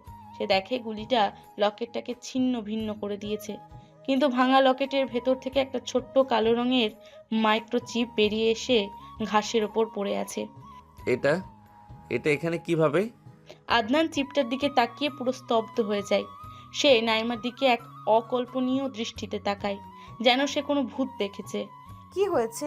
ওই লোকগুলো কারা? ওরা আমাকে কেন মারতে চাইছে? ঠিক তখনই বাগানের পেছনের দরজাটা সজোরে খুলে যায়। নাইমার বাবা মা দৌড়ে বাগানে আসে। নাইমা, তুই ঠিক আছিস? নাইমা তার বাবা মায়ের দিকে তাকাতেই তার শরীর পাথর হয়ে যায়। তার সাধারণ বাবা মায়ের উভয়ের হাতেই আধুনিক সাইলেন্সার লাগানো পিস্তল। আব্বু, তুমি এসব কি বলছো? Game over. আদনান, চিপটা আমাদের দাও। নাইমা বিশ্বাস করতে পারছে না তার কানে শোনা কথাগুলো। তার বাবা, যে কিনা খবরের কাগজ আর টিভির বাইরে কিছু বোঝে না, সে আজ একদম প্রফেশনাল কিলারের মতো পিস্তল ধরে আছে। আব্বু, তুমি এসব কি বলছো? আদনানকে তুমি কেন পিস্তল দেখাচ্ছ? তুই একদম চুপ করে থাক নাইমা। তুই শুধু আমাদের একটা মোহরা ছিলি। মোহরা মানে কি এসবের? আদনান ধীরে ধীরে ঘাস থেকে উঠে দাঁড়ায়। তার চোখে মুখে কোনো ভয় নেই, বরং ঠোঁটের কোণে ফুটে উঠেছে সেই চিরচেনা ভয়ঙ্কর মাফিয়া হাসি। খুব সুন্দর অভিনয় করেছেন আপনারা এতগুলো বছর। ইমতিয়াজ আপনাদের ভালোই ট্রেনিং দিয়েছে। বাজে কথা কম বলো আদনান। আমরা 15 বছর ধরে এই মেয়েটাকে শুধু পালছি এই লোকটার জন্য। 15 বছর ধরে পালছো মানে? আমি তোমাদের মেয়ে না?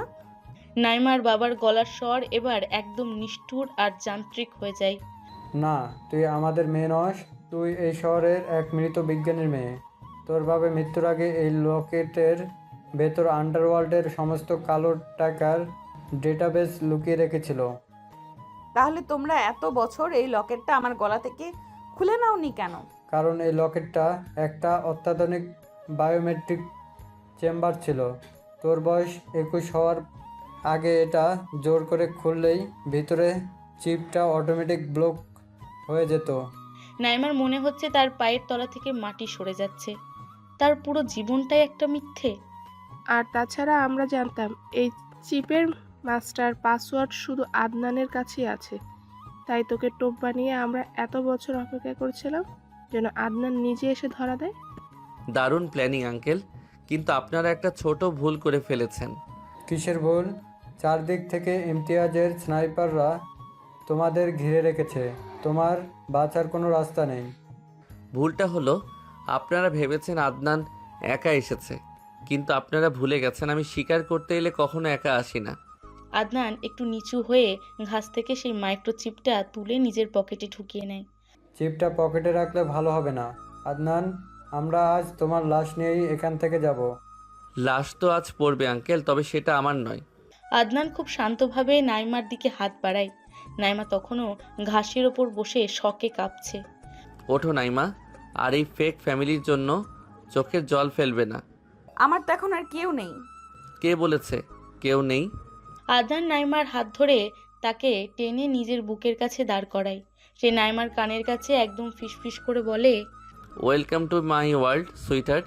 তোমার এই ফেক ফ্যামিলির আসল পরিচয়টা এবার আমি তোমাকে দেখাবো। আদনানের কথা শেষ হওয়ার আগেই বাগানের চারপাশে উঁচু দেওয়াল টপকে একসাথে অন্তত 10 জন কালো পোশাক পরা আদনানের কমান্ডো লাফিয়ে পড়ে। তাদের সবার হাতে লেজার লাগানো অটোমেটিক রাইফেল, আর সেগুলো তাক করা নাইমার বাবা মায়ের দিকে। চোখের পলকে পরিস্থিতি পুরোপুরি উল্টে যায়। তুমি ভেবেছো তোমার এই কয়েকটা লোক দিয়ে আমাদের আটকাতে পারবে? আটকানোর ইচ্ছা আমার নেই, আমি শুধু আমার জিনিসটা নিয়ে যেতে এসেছি। চিপটা আমাদের না দিলে ইমতিয়াজ আমাদের কাউকে বাঁচিয়ে রাখবে না। তোমরা সত্যি আমাকে 15 বছর ধরে শুধু একটা লকেটের জন্য পালছো? একটুও মায়া হয়নি তোমাদের? মায়া দিয়ে তো আর পেট চলে না। আমরা প্রফেশনাল, আমাদের কাছে টাকার দাম মায়ের চেয়ে অনেক বেশি। নাইমা কান্নায় ভেঙে পড়ে। তার নিজের কানে শোনা কথাগুলো যেন তীরের মতো বুকে বিঁধছে। নাইমা, আমি বলেছিলাম না এরা তোমার চোখের জলের যোগ্য নয়? আদনান, তুমি কিন্তু এখান থেকে জ্যান্ত ফিরতে পারবে না। ইমতিয়াজের লোক পুরো এলাকা ঘিরে রেখেছে। সেটা আমি ইমতিয়াজের লোকদের সাথে বুঝবো। আপনাদের খেলা এখানেই শেষ। ঠিক সেই মুহূর্তে বাগানের বাইরের গেট ভেঙে প্রচণ্ড গোলাগুলির শব্দ শুরু হয়। ইমতিয়াজের বাহিনী আক্রমণ করেছে। বলেছিলাম না, এবার পালাবে কোথায়? আদনান 1 সেকেন্ডও নষ্ট না করে নিজের পকেট থেকে একটা স্মোক বোম্ব বের করে সজোরে মাটিতে আছড়ে মারে। চোখ বন্ধ করো নাইমা।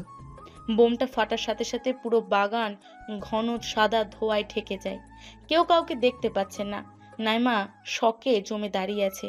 আমাকে শক্ত করে ধরো। আদনান চোখের পলকে নাইমাকে এক হাতে পাজাকলা করে তুলে নেয়। ধোয়ার আড়াল দিয়ে সে কমান্ডগুলোর কভার ফায়ারদের মাঝে বাগানের পেছনের ভাঙা দেওয়াল গলে বেরিয়ে যায়। ভাঙা দেওয়াল পেরিয়ে অন্ধকার রাস্তার মোড়ে আসতেই পেছন থেকে বৃষ্টির মতো গুলি আসতে থাকে। আদনান নাইমাকে বুকে জড়িয়ে ধরে দৌড়াচ্ছে। হঠাৎ একটা কালো রঙের বিশাল এইসুভি প্রচণ্ড শব্দে ব্রেক কষে তাদের ঠিক সামনে এসে থামে। বস বস, তাড়াতাড়ি গাড়ি তোলেন, তাড়াতাড়ি। আদনান দ্রুত গাড়ির পেছনের দরজা খুলে নাইমাকে ভেতরে বসিয়ে নিজেও লাফ দিয়ে উঠে পড়ে। সে খেয়াল করে ড্রাইভিং সিটে বসে থাকা কবিরের এক হাতে স্টিয়ারিং আর অন্য হাতে গায়ে হলুদের মিষ্টির একটা বড় প্যাকেট। তোর হাতে ওই প্যাকেট কেন? তুই কি পাগল হয়েছিস? বস, মিষ্টিগুলো ফেলতে পারলাম না। কেজি অনেক টাকা, আর দেখতেও খুব ফ্রেশ লাগছিল। পেছন থেকে গুলি করছে আর তুই মিষ্টির প্যাকেট বাঁচাচ্ছিস? গাড়ি চালা জলদি। কবির তড়িঘড়ি করে প্যাকেটটা পাশের সিটে ফেলে সজোরে এক্সেলেটর চেপে ধরে। গাড়িটা ধুলো উড়িয়ে সামনের দিকে ছুটে যায়। ভাইয়া একটু আস্তে চালাবেন, আমার ল্যাপটপের চার্জ শেষ হয়ে যাচ্ছে। আদনান চমকে ওঠে, গাড়ির পেছনের একদম শেষ সিটের দিকে তাকায়। সেখানে নাবিল তার ল্যাপটপ ব্যাগ জড়িয়ে বসে আছে। নাবিল, তুই এখানে কিভাবে? আপু, আমি তো আগেই গাড়িতে এসে লুকিয়েছিলাম। আজ তোদের ওই ফেক বাবা মায়ের সাথে আমি আর এক মুহূর্ত থাকতাম না। তুমি এদের আসল পরিচয় কিভাবে জানলে? আমি আপনার সার্ভার হ্যাক করে 15 বছর আগের সব সত্যি জেনে গেছি। ওই লোকগুলো যে আমারও আসল বাবা মা না, সেটা তো আমি আজই জানলাম। মানে তুই ওদের সন্তান না? না আফু, আমি ল্যাপটপে দেখলাম ওই লোকগুলো আমাকেও একটা অনাথ আশ্রম থেকে দত্তক নিয়েছিল, শুধু পাড়া প্রতিবেশীর কাছে ফ্যামিলির ড্রামাটা রিয়েলিস্টিক করার জন্য। ওরা তো জাস্ট প্রফেশনাল ক্রিমিনাল। ওরা আমাকে হ্যাকিং শিক্ষা দিয়েছে, যেন এই হ্যাকিং দিয়ে আমি তাদের বিপদের সাথী হতে পারি। আদনানের রাগী মুখে এবার একটা স্বস্তির হাসি ফুটে ওঠে। সে নাবিলের দিকে তাকিয়ে হালকা মাথা নাড়ায়। নাবিল, তুমি তো দেখছি সত্যি বড় হ্যাকার হয়ে গেছো। ভালোই করেছো চলে এসেছো, নইলে ওই লোকগুলো তোমাকেও আজ মেরেই ফেলতো। বস, ওই মিষ্টির প্যাকেটে নাবিল ভাইয়ের জন্য একটা রসগোল্লা বেশি আছে, ওকে দিয়ে দেবে। তুই যদি এবার চুপ করে গাড়ি না চালাস, আমি কিন্তু তোকেই গাড়ি থেকে ফেলে দেব। পেছনে ইমতিয়াজের লোকজনের গাড়ির আওয়াজ ধীরে ধীরে দূরে মিলিয়ে যায়। কবির খুব সাবধানে রাস্তা ঘুরিয়ে পূর্বাচলের দিকে হাইওয়ে ধরে এগোতে থাকে। মাঝরাতের নিস্তব্ধতা ভেঙে গাড়িটা এসে থামে শহরের বাইরে আদনানের এক গোপন সেফ হাউসের সামনে। চারিদিকে ঘন জঙ্গল, তার মাঝে এই বিশাল সুরক্ষিত বাড়ি। ভেতরে ঢোকার পর থেকে নাইমা একদম চুপচাপ। সেফ হাউসের ড্রয়িং রুমের ফ্লোরে নাইমা একা বসে আছে। তার চোখের জল বাদ মানছে না। তার পুরো পৃথিবীটা এক রাতে তাসের ঘরের মতো ভেঙে পড়েছে। মাটিতে বসে আছো কেন? সোফায় উঠে বসো। আদনান খুব ধীর পায়ে এগিয়ে এসে নাইমার ঠিক পাশে ফ্লোরে বসে পড়ে। তার হাতে এক গ্লাস পানি। আমার তো কিছুই রইলো না, আমার পুরো জীবনটাই একটা মিথ্যা। পানিটা খেয়ে নাও, শরীর খারাপ করবে। আপনি জানতেন না? আপনি তো সব জানতেন, তাহলে আমাকে আগে কেন বলেননি? আগে বললে তুমি কি বিশ্বাস করতে? তুমি তো আমাকে একটা অহংকারী গুন্ডা ছাড়া আর কিছুই ভাবতে না। নাইমা ফুপিয়ে কেঁদে ওঠে। আদনান গ্লাসটা নামিয়ে রেখে খুব মায়া ভরা হাতে নাইমার চোখের জল মুছে দেয়। অহংকারী মাফিয়া কিংয়ের চোখে এখন অদ্ভুত এক স্নিগ্ধতা। কান্না থামাও নাইমা। যারা তোমাকে কোনোদিন ভালোবাসেনি তাদের জন্য কাঁদার কোনো লজিক নেই। কিন্তু আমি তো ওদের নিজের বাবা মা ভেবেই ভালোবেসেছিলাম। আমার তো আর কেউ নেই এই পৃথিবীতে। কে বলেছে কেউ নেই?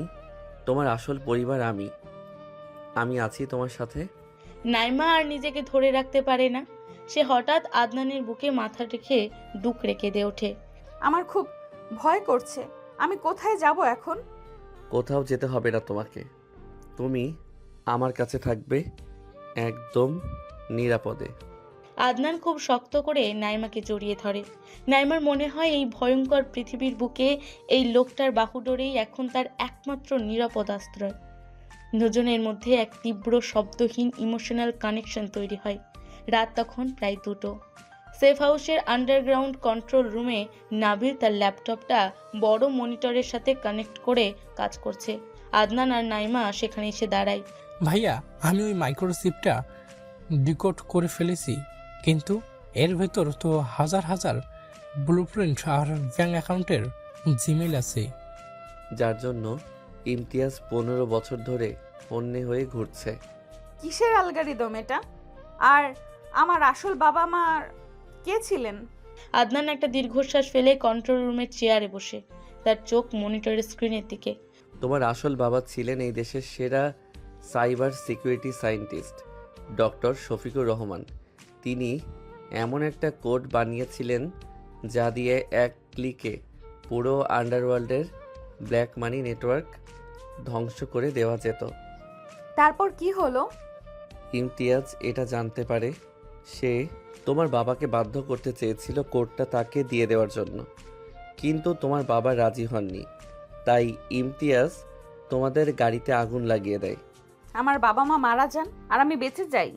হ্যাঁ, মৃত্যুর ঠিক আগ মুহূর্তে তোমার বাবা চিপটা তোমার গলার ওই বায়োমেট্রিক লকেটে লক করে দেন।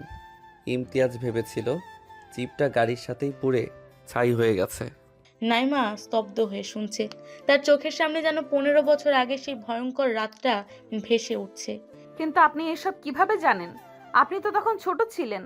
কারণ আমি ওই গাড়িতেই ছিলাম নাইমা। নাবিল আর নাইমা দুজনেই চমকে উঠে আদনানের দিকে তাকায়। আমি ছিলাম রাস্তার এক অনাথ টোকাই। তোমার বাবা আমাকে রাস্তা থেকে তুলে এনে পড়ালেখা শিখিয়েছিলেন। আমি তোমাদের সাথেই থাকতাম। আপনি আপনি আমাদের বাসায় থাকতেন? হ্যাঁ, ওই গাড়িতে যখন আগুন লাগে আমি ভেতরে আটকা পড়েছিলাম। তুমি আমাকে টেনে বের করেছিলে। তারপর একটা বিস্ফোরণ হয় আর আমরা আলাদা হয়ে যাই। আদনানের গলার স্বর ভারী হয়ে আসে। সে মনিটরের দিকে মুখ ঘুরিয়ে নাইমার দিকে তাকায়। আমি এই আন্ডারওয়ার্ল্ডে পা রেখেছিলাম শুধু ইমতিয়াজের দুনিয়ায় ঢুকে তাকে ধ্বংস করার জন্য। আপনি এত বছর ধরে শুধু আমার জন্য এই মাফিয়া সেজে আছেন? আর তোমাকে খুঁজে বের করে রক্ষা করার জন্য। তোমার জন্য আমি পুরো পৃথিবী জ্বালিয়ে দিতে পারি নাইমা। মাফিয়া তো খুব ছোট একটা শব্দ। নাইমার চোখ দিয়ে আবার পানি গড়িয়ে পড়ে, কিন্তু এবার সেটা কষ্টের নয়, বরং একটা অদ্ভুত ভরসা আর ভালোবাসার। পরের দিন ভোরের আলো ফুটে ওঠার পর সেফ হাউস থেকে সবাইকে নিয়ে আদনান তার গুলশানের মেন মেনশনের দিকে ফিরে আসে। নাইমার চোখে তখনও রাজ্যের ক্লান্তি আর বিষণ্ণতা। সকালে ঘুম থেকে উঠে নাইমা দেখে খালামণি আর জয়া তার বিছানার পাশে বসে আছে। ওঠো মা, সকাল হয়ে গেছে, ফ্রেশ হয়ে কিছু খেয়ে নাও। আমার কিছু খেতে ইচ্ছে করছে না, আমার খুব একা লাগছে। খালামণি একটু কড়া চোখে তাকিয়ে নাইমার হাতটা শক্ত করে ধরেন। আমাদের বাড়ির বউ এত দুর্বল হলে তো চলবে না। তুমি মাফিয়া কিংয়ের হবু স্ত্রী, চোখের পানি মোছো। আমি কি করব খালামণি? আমার তো নিজের বলতে আর কেউ নেই। আবার ওই কথা, আমরা কি কেউ না তোমার? আমি আছি, জয়া আছে, আর আদনান তো তোমার জন্য জীবন দিতে প্রস্তুত।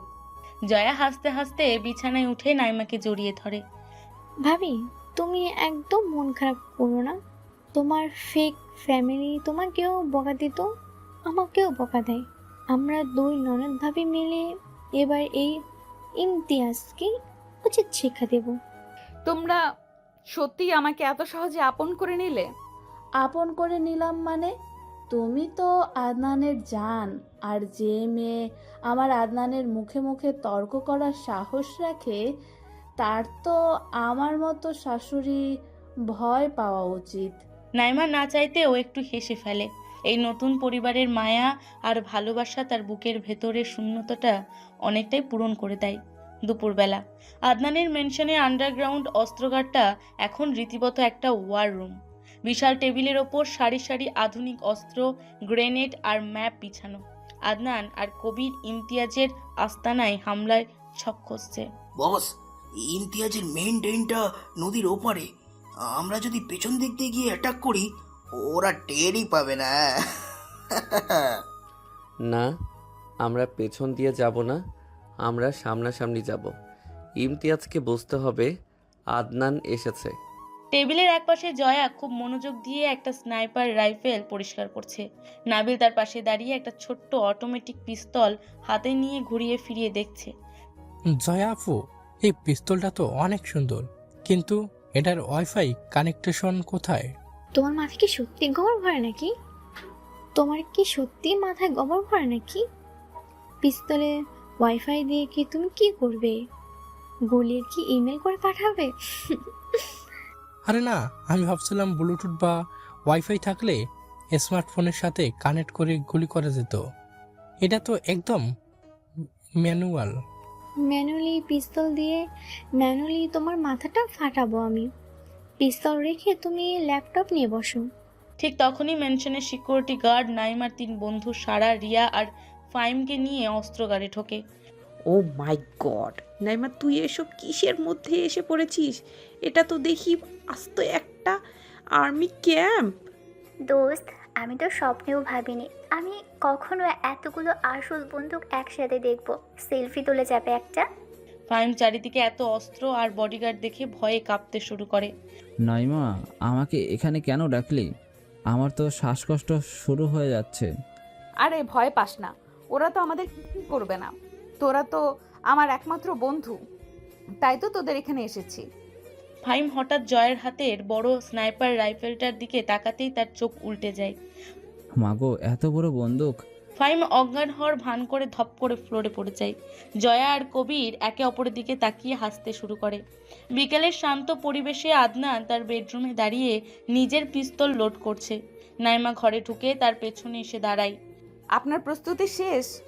হ্যাঁ, তুমি নিচে জয়া আর খালামণির সাথে থাকবে, একদম মেনশন থেকে বের হবে না। কেন? আমি ম্যানশনে থাকবো কেন? আমিও আপনার সাথে যাব। আদনান পিস্তলটা টেবিলে রেখে ঘুরে দাঁড়ায়, তার চোখে মুখে কড়া শাসন। এটা কোনো পিকনিক স্পট না নাইমা, সেখানে গোলাগুলি হবে, তুমি মেনশনেই থাকবে। আমি পিকনিকে যাচ্ছি না। ইমতিয়াজ আমার বাবার খুনি। আমার বাবার খুনিকে আমি নিজের চোখে মরতে দেখব। জেদ করবে না একদম, আমি ইমতিয়াজকে শেষ করে আসছি। আমি জেদ করবই। আপনি সব সময় নিজের ডিসিশন আমার উপর চাপিয়ে দিতে পারেন না। নাইমা রেগে গিয়ে বিছানা থেকে একটা বালিশ তুলে আদনানের দিকে সজোরে ছুঁড়ে মারে। আদনান এক হাত দিয়ে বালিশটা আটকে ফেলে। তোমার এই ইগো আর রাগ আমাকে পাগল করে দেবে একদিন। পাগল হলে হবেন, আমি আপনার সাথেই যাচ্ছি, ব্যাস। আদনান হঠাৎ নাইমার হাত ধরে টান দিয়ে তাকে নিজের একদম খুব কাছে নিয়ে আসে। নাইমার নিঃশ্বাস আটকে যাওয়ার উপক্রম হয়। আমি তোমাকে হারাতে পারবো না নাইমা। 15 বছর ধরে আমি শুধু এই দিনটার জন্যই বেঁচে আছি। তোমাকে কিছু হতে দেব না আমি। আমিও আপনাকে একা ওই বিপদের মধ্যে যেতে দিতে পারি না। আদনানের চোখ দুটো মায়ায় ভরে যায়। সে আলমারি থেকে একটা খুব হালকা ওজনের অত্যাধুনিক বুলেট প্রুফ ভেস্ট বের করে আনে। যেতে যখন চাইছো তখন আমার একটা শর্ত মানতে হবে। কি শর্ত? আদনান নিজের হাতে খুব যত্ন করে নাইমার গায়ে বুলেট প্রুফ ড্রেসটা পরিয়ে দেয়। এমনভাবে পরিয়ে দিচ্ছে যেন সেটা কোনো দামি হীরার গহনা। আমার চোখের আড়াল হবে না 1 সেকেন্ডের জন্যেও। রাজি? রাজি। দুজনের চোখে চোখ স্থির। ঘরের নিস্তব্ধতায় শুধু তাদের দুজনের ভারী নিঃশ্বাসে স্তব্ধ। ভয়ঙ্কর এক যুদ্ধের প্রস্তুতির মাঝেও এই ছোট্ট মুহূর্তটা রোম্যান্স আর উত্তেজনার পারদ চরমে নিয়ে যায়। সন্ধ্যার অন্ধকার নামতেই শহরের আরেক প্রান্তে ইমতিয়াজের গোপন আস্তানা ডেনে একটা ভয়ঙ্কর প্রস্তুতি চলছে। ইমতিয়াজ রাগে ফুঁসছে। আদনান আমার মুখের সামনে থেকে ওই মেয়েটাকে নিয়ে গেল, তোরা দাঁড়িয়ে দাঁড়িয়ে মজা দেখলি?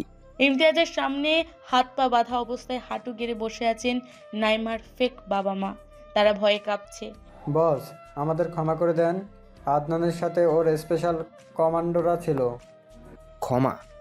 ইমতিয়াজ শুধু একবারই ক্ষমা করে, আর সেটা মৃত্যুর পর। ইমতিয়াজ তার পাশের একটা বিশাল চেহারার গুন্ডাকে ইশারা করে।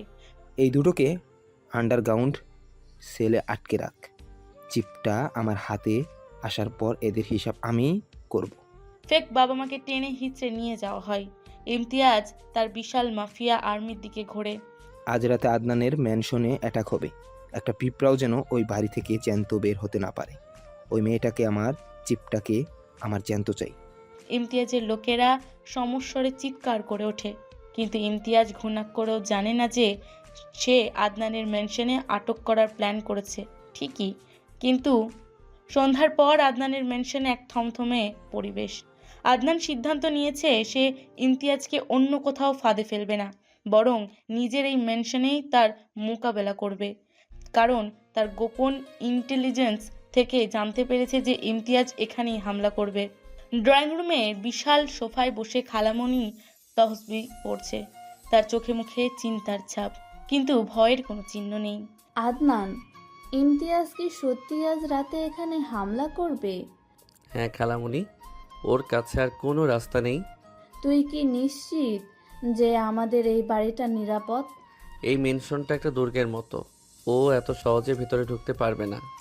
নাইমা তার বুলেট প্রুফ ভেস্টটা গায়ে জড়িয়ে আদনানের ঠিক পাশেই দাঁড়িয়ে আছে। তার মুখটা ফ্যাকাশে। আমার খুব ভয় করছে। এতগুলো মানুষ যদি একসাথে আসে আমরা কিভাবে সামলাবো? ভয় পাওয়ার কিছু নেই নাইমা, আমি তো আছি তোমার পাশে। কিন্তু ওরা তো অনেক ভয়ঙ্কর। আমার জন্য আপনাদের সবার জীবন বিপদে পড়ে গেল। তোমার জন্য জীবন দেওয়াটা আমার কাছে কোনো বিপদের কাজ নয়। ড্রয়িং রুমের এক কোণে একটা বড় টেবিলের ওপর নাবিল তার দুটো ল্যাপটপ নিয়ে বসেছে। সে খুব দ্রুত কিবোর্ড টাইপ করছে। ভাইয়া, আমি ম্যানশনের মেন গেটের সেন্সারগুলোর হাই অ্যালার্ট সেট করে দিয়েছি।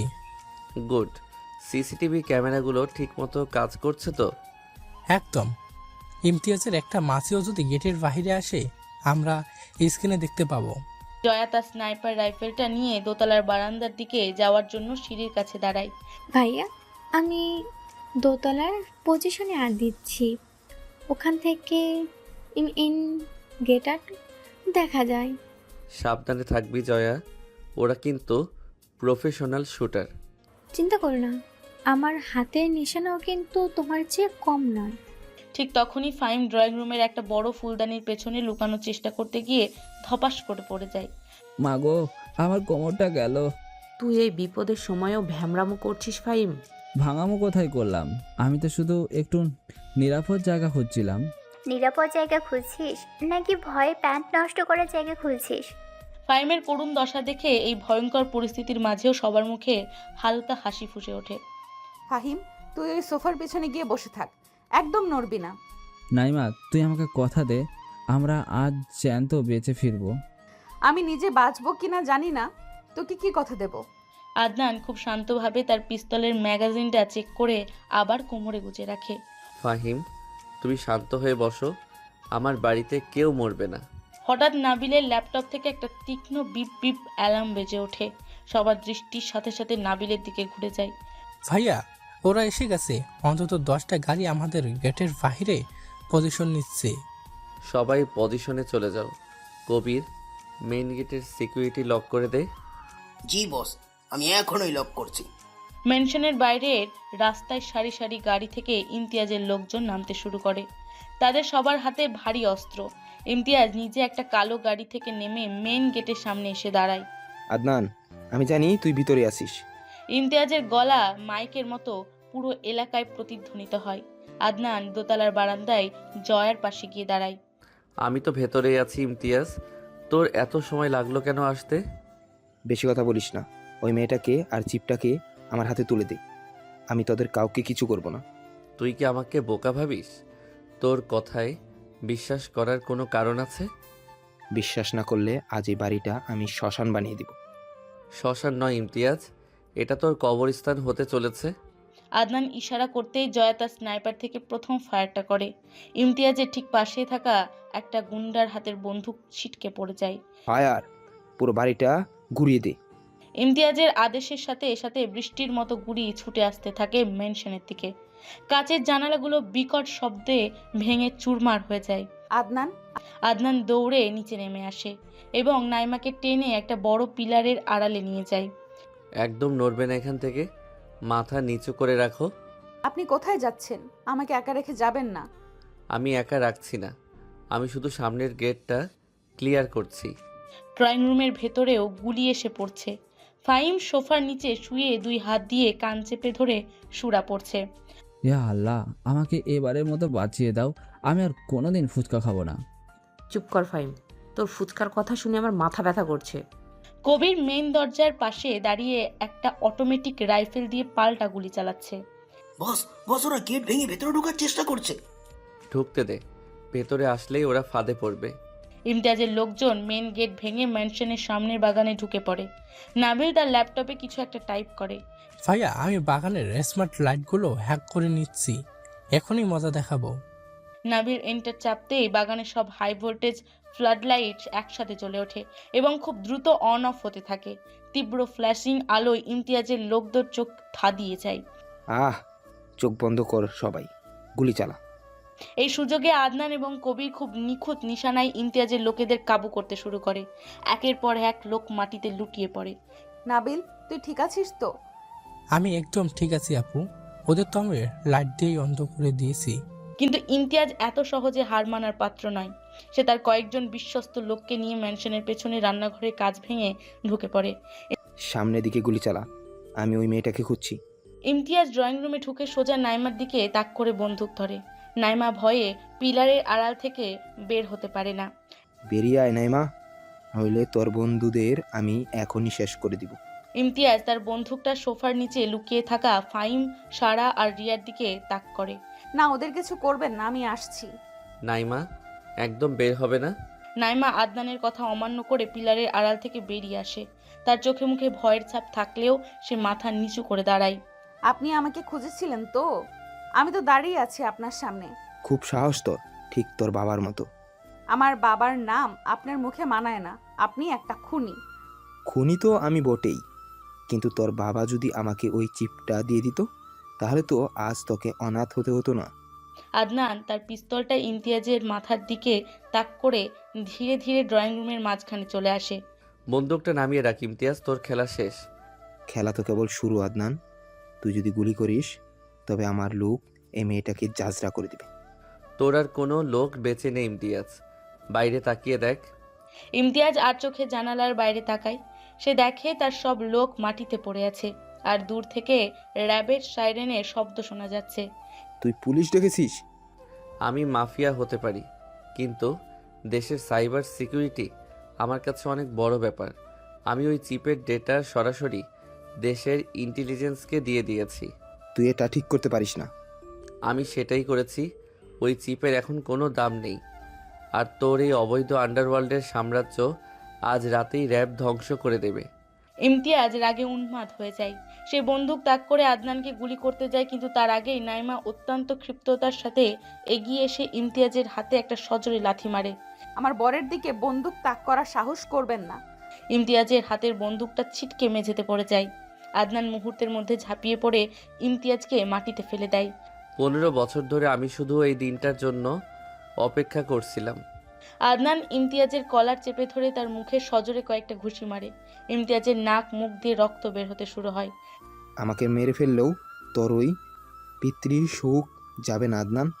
তোকে মেরে আমি আমার হাত নোংরা করব না। তোর বাকি জীবনটা ওই জেলের অন্ধ প্রকোষ্ঠেই কাটবে। ঠিক তখনই মেনশনের দরজা দিয়ে র্যাবের বিশাল একটা টিম ভেতরে প্রবেশ করে। তারা ইমতিয়াজকে হাতকড়া পরিয়ে টেনে তোলে। থ্যাংক ইউ মিস্টার আদনান, আপনি চিপের ডাটাগুলো দিয়ে আমাদের অনেক বড় উপকার করেছেন। ইমতিয়াজকে আমরা খুঁজেছিলাম অনেক দিন ধরে। এটা আমার দায়িত্ব ছিল অফিসার, ওকে নিয়ে যান। র্যাব ইমতিয়াজকে নিয়ে বেরিয়ে যায়। ড্রয়িং রুমের সেই ভয়ঙ্কর থমথমে পরিবেশটা মুহূর্তের মধ্যে একদম শান্ত হয়ে আসে। আলহামদুলিল্লাহ, আল্লাহ আমাদের সবাইকে রক্ষা করেছেন। ফাইন সোফার নিচ থেকে ধুলো ঝাড়তে ঝাড়তে বেরিয়ে আসে। তার মুখটা ফ্যাকাশে। ভাই রে ভাই, আমি তো ভাবছিলাম আজ আমার জানাজা পড়াই হবে। তোর তো জানাজা পড়ারও দরকার ছিল না, তুই তো সোফার নিচেই কবর নিয়েছিলি। সবার মধ্যে একটা স্বস্তির হাসির রোল পড়ে যায়। জয়া দোতলা থেকে দৌড়ে নিচে নেমে আসে। ভাইয়া, তোমরা সবাই ঠিক আছে তো? আমরা ঠিক আছি জয়া, তুই খুব ভালো কভার ফায়ার দিয়েছিস। আদনান ধীরে ধীরে নাইমার দিকে এগিয়ে যায়। নাইমা তখনও এক জায়গায় স্থির হয়ে দাঁড়িয়ে হাঁপাচ্ছে। তুমি ঠিক আছো নাইমা? কোথাও লাগেনি তো? আমি ঠিক আছি, কিন্তু আপনি হঠাৎ ওকে ঘুষি মারতে গেলেন কেন? আপনার হাতে তো ব্যথা লেগেছে। নাইমা খুব আলতো করে আদনানের হাতের সেই সামান্য কেটে যাওয়া জায়গাটা ধরে। তার চোখে এক অদ্ভুত মায়া।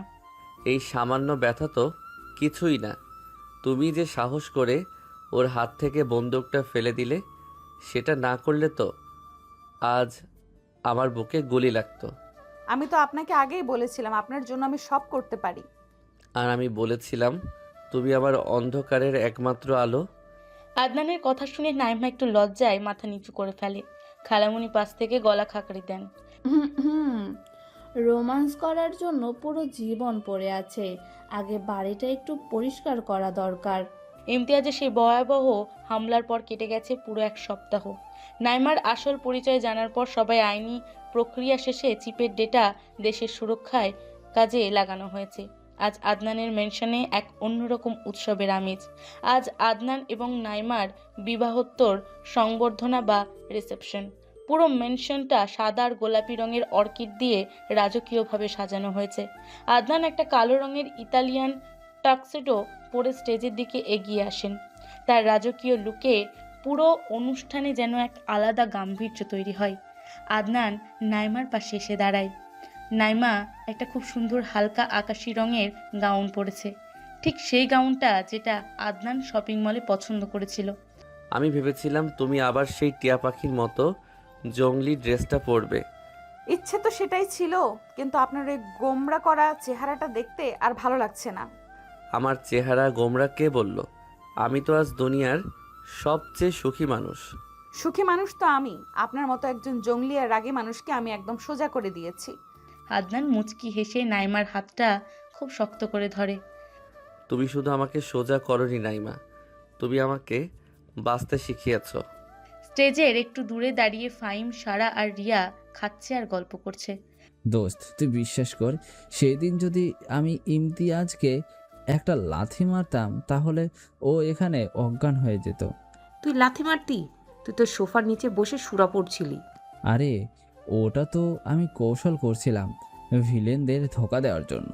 তোর কৌশল তোকে মোবারক হোক ভাই, তুই বরং এই মুরগির রোস্টটা মন দিয়ে খা। নাবিল আর জয়া একপাশে দাঁড়িয়ে ল্যাপটপে কিছু একটা দেখছে। জয়া আপু, তুমি জানো আমি আজ এই ম্যানশনের সিকিউরিটি সিস্টেম আরও আপডেট করে দিয়েছি। তুই সিকিউরিটি আপলোড করবি, ভালো কথা, কিন্তু আমার ওয়াইফাই স্পিড যেন কম না হয় সেটা খেয়াল রাখিস। তোমার জন্য তো আমি আলাদা একটা সার্ভারই বানিয়ে দেব, শুধু একটু মিষ্টি করে কথা বলবে আমার সাথে। তোর মাথা ফাটাবো আমি, গাধা ছেলে, বেশি পেকে গিয়েছিস তাই না? ভাই বোন আর বন্ধুদের এই মিষ্টি ঝগড়া আর হাসাহাসির মাঝে অনুষ্ঠানের সময় গড়িয়ে যায়।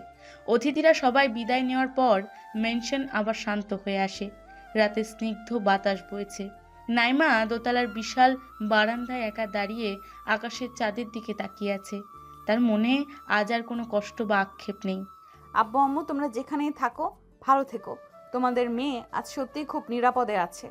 আদনান খুব ধীর পায়ে এসে পেছন থেকে নাইমার কাঁধে একটা শাল জড়িয়ে দেয়।